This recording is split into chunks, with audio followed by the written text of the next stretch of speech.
நாங்கள் இரவு படுத்திருந்தோம். நாங்கள் 2 பேரும். அவர் செட்டியில் படுத்தேன், நான் அவைக்கா படுத்திருந்தேன். நான் படுத்துக்கு ஏதோ முழங்கி இடித்த மாதிரி கிடந்து கதை விடாச்சு. அது பிறகு நான் ஒழும்பு தாதிச்சு ஒழும்பு என்ன வந்து கழுத்தில் கத்தியை வச்சு தோட்டம் கட்டி சங்கிலி இழுத்தாருக்கு நானும் விடையில்லை. அடிபட்டு போஸ் பண்ணி வெளியாலே அவனுக்கு காட்டி கதவு கடிச்சு நாக்கள் கட்டுக்கண்டு அது பிறகு வெளியாலே ஓடி அப்போ அதுக்கப்புறம் ஓடிட்டான். வெளியால ஓடி வந்து இவரை பகைய ரத்தத்தோட நிற்கிறார். வெளியில ரத்தத்தோட நிற்க நான் இவருக்கு நின்று கேட்டுக்கிட்டோம். மண்ணாளி அள்ளி அள்ளி எனக்கு கொட்டி கொண்டு போகிறாங்க. பேருந்து வாக்க நாங்கள் வலிக்கிட்டு வர அதில் நின்று எனக்கு அடிக்கிறாங்க, அடிக்க வராங்க. நாங்கள் மண்ணாளி அள்ளி கொட்ட அவன் கொட்ட கூட நான் தடுக்கிறதுக்கு மண்ணாலே கொட்டி கொண்டு நிற்கிறாங்க. மற்றது இன்னொரு கேள்வி கூட கேட்கல.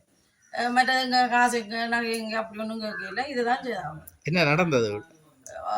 களவு சங்கிலி 2 சங்கிலியும் தோடு காட்டினது தான்.